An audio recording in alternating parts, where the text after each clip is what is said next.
Is that what's going to happen? I could not tell you. But in my head, because everything here is symbolic in this chapter, pretty much everything is symbolic, it stands to reason. You know? So. And the dragon was wroth with the woman and went to make war with her, with the remnant of her seed, which keep the commandments of God and had the testimony of Jesus Christ. So, who is that? The remnant. Well, a remnant of Israel, and this is where the Hanjiggans, I think, got it wrong. They referred to the Jews that escaped Israel to Petra as the remnant. Now, they are a remnant of the overall because the rest of them are being destroyed. But here it says, went to make war with the remnant, which means he launched an attack. His attack failed. The earth swallowed up his attack. So he's going to turn his attention to those that didn't make it to Petra, because God says he'll hide her from the face of the serpent. So he can't touch them, and he knows it. Which means he's not going to turn his attention to the remnant. But it doesn't say just the remnant. It's the remnant, which keep the commandments of God and have the testimony of Jesus Christ. Who has the testimony of Jesus Christ? Right now? Us. How do you know? Well, it's a Thursday night. We're sitting here. Well, y'all are sitting. I'm standing. You know? I mean, that's got to say something for us, I hope. And that's pretty much it for 12. Is any part of that confusing at all? Anybody not understand my comparisons? I try to use pretty pictures so everything makes sense. I think I succeed sometimes, and sometimes I don't think I do so well. I haven't looked at my notes once. I'm doing pretty good. Okay, I have once, but as at the end. All right, we're going to move on to 13. Verse 1. And I stood upon the sand of the sea, and saw a beast rise up out of the sea, having 7 heads and 10 horns, and upon his 10 horns 10 crowns, and upon his heads the name of blasphemy. And the beast which I saw was like unto a leopard, and his feet were as the feet of a bear, and his mouth as the mouth of a lion. And the dragon gave him his power and his seat and great authority. And I saw one of his heads as it were wounded to death, and his deadly wound was healed. And all the world wondered after the beast. And they worshipped the dragon which gave power unto the beast. And they worshipped the beast, saying, Who is like unto the beast? Who is able to make war with him? And there was given unto him a mouth speaking great things and blasphemies. And power was given unto him to continue 42 months. And he opened his mouth in blasphemy against God, and to blaspheme his name, and his tabernacle, and them that dwell in heaven. And it was given unto him to make war with the saints, and to overcome them. And power was given him over all kindreds and tongues and nations. And all that dwell upon the earth shall worship him, whose names are not written in the book of life of the Lamb, slain from the foundation of the world. If any man have an ear, let him hear. He that leadeth into captivity shall go into captivity. He that killeth by the sword must be killed by the sword. I'm sorry, excuse me.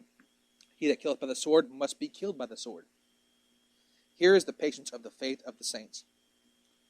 And I beheld another beast coming up out of the earth, and he had 2 horns like a lamb, and he spake as a dragon. And he exerciseth all the power of the first beast before him, and causeth the earth and them which dwell therein to worship the beast, whose deadly wound was healed. And he doth great wonders, so that he maketh the fire come down from heaven on the earth in the sight of men, and deceiveth them that dwell on the earth by the means of those miracles which he had power to do in the sight of the beast, saying to them that dwell on the earth, that they should make image of the beast, to the beast, which had the wound by the sword and did live. And he had power to give life unto the image of the beast, that the image of the beast should both speak and cause that. Hang on, I'm going to start over. And he had power to give life unto the image of the beast, that the image of the beast should both speak and cause that as many would not worship the image of the beast should be killed. And he causeth all, both small and great, rich and poor, free and bond, to receive a mark in their right hand or in their foreheads, and that no man might buy or sell, save he that had the mark, or the name of the beast, or the number of his name. Here is wisdom. Let him that hath understanding count the number of the beast, for it is the number of a man, and his number is 636. Sorry, I'm having a really, my tongue does not want to cooperate tonight. It's willing to go fast, but it doesn't want to do anything tricky, which is kind of weird. You have a problem saying some of these things. Okay, now, I'm just going to go ahead and put something out there, okay? This is one of those times where I could get ridiculously in-depth. It would take me an hour to go over, 30, 45 minutes to go over 2 of these verses, okay? I'm not doing that kind of study. I'm going to keep it simple and not go quite that far into depth, okay? As far as the origin of the Antichrist and all that. If you guys want to know that, I can tell you one-on-one, but for the teaching portion of this, it's not that imperative. Whether the Antichrist is a Jew, a Gentile, it doesn't really matter. He's a Gentile, by the way, but just take my word for it. And if you really want to know, I'll explain why later. All right, verse 1. And I stood upon the sand of the sea, and saw a beast rise up out of the sea, having 7 heads and 10 horns, and upon his horns 10 crowns, and upon his heads names of blasphemy. I'm going to go to part 2 here also. And the beast which I saw was like unto a leopard, and his feet were as the feet of a bear, his mouth of a lion. And the dragon gave him power, and his seat, and great authority. Who's the beast?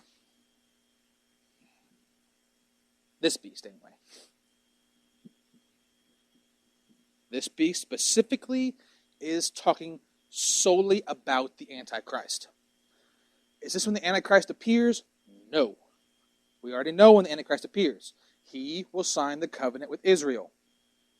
And again, I want to reiterate, he will not strike up a covenant between the rest of the world and Israel, himself and Israel. Which means once he takes power, he will sign a covenant with Israel. This is not Obama coming to, even if Obama got the Palestinians and Israel and Iran to all have a big peace treaty, that would not be the covenant.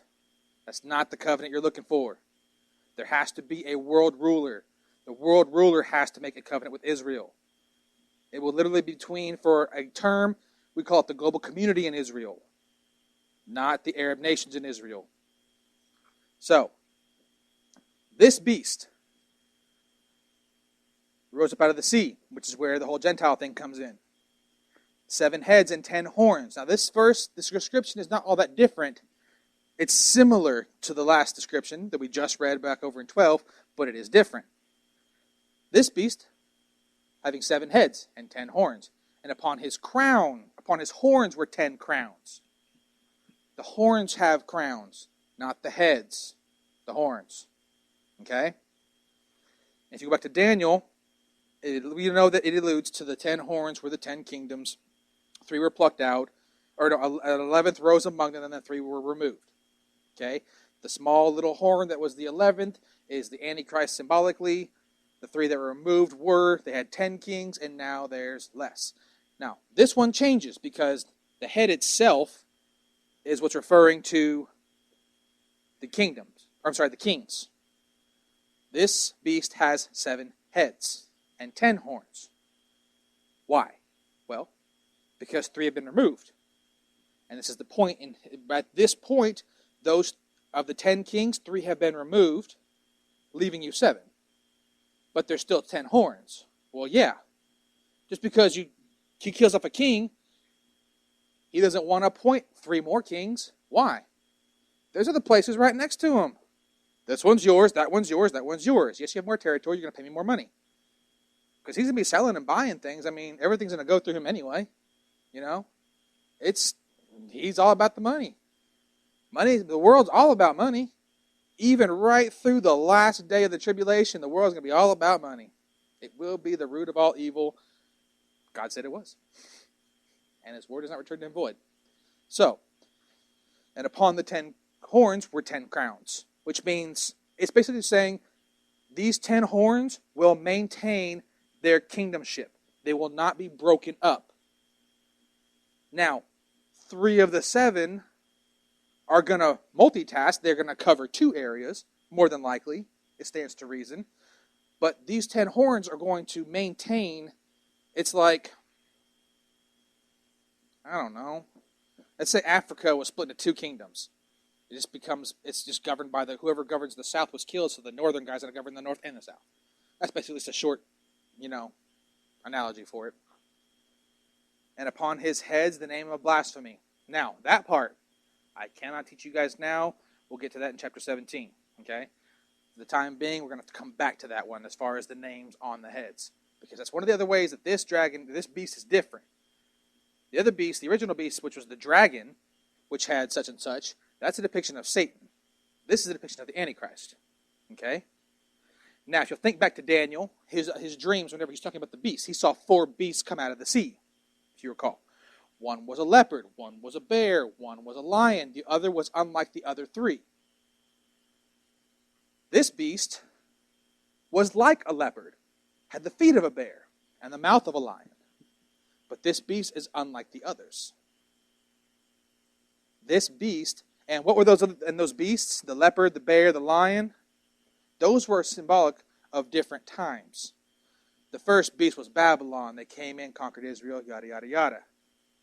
Then Rome comes in, and each one was a different period, a different nation that brought judgment against Israel. That's what each of them signified.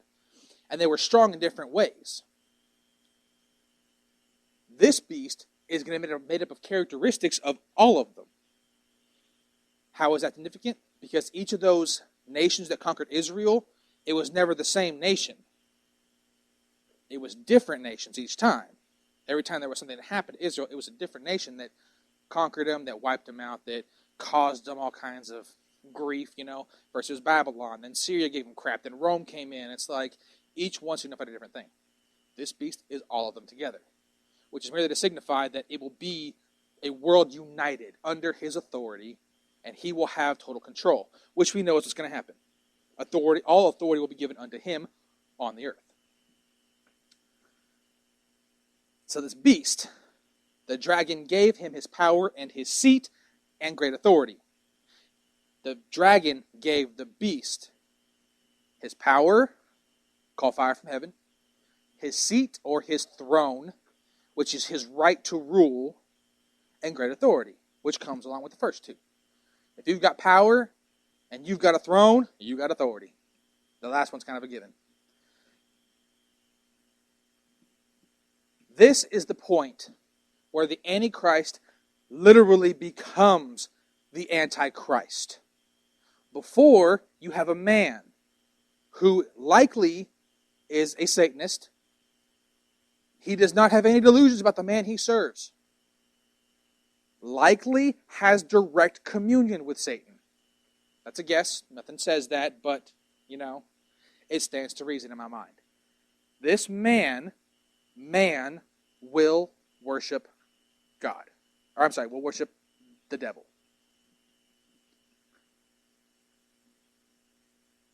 In verse 3 it says, "And I saw one of his heads as it were wounded to death, and his deadly wound was healed, and all the world wondered after the beast." To this we know that the beast, the Antichrist, dies. The man, the first 3.5 years, that Antichrist will die. Now we call him the Antichrist at this point because the prophecy states that he who signs the covenant with Israel, it's the beginning of the tribulation. That's how you will know who the Antichrist is. It's because he will be the one to broker the deal. He dies. And that's how he's able to receive the power, the seat, and the authority of the dragon. This is our belief, because this does not say that specifically. But Satan does not have the power over life and death. Only Christ has the power over it. Satan can inflict death, but he can't bring it back. Not necessarily. To a degree, God can allow that to happen. But at this point, it stands to reason, based on what we know about the Antichrist, that God is merely allowing Satan to take up residency in the Antichrist's body. The soul left. Satan has no dictation over what happens with the soul once it's freed from the body.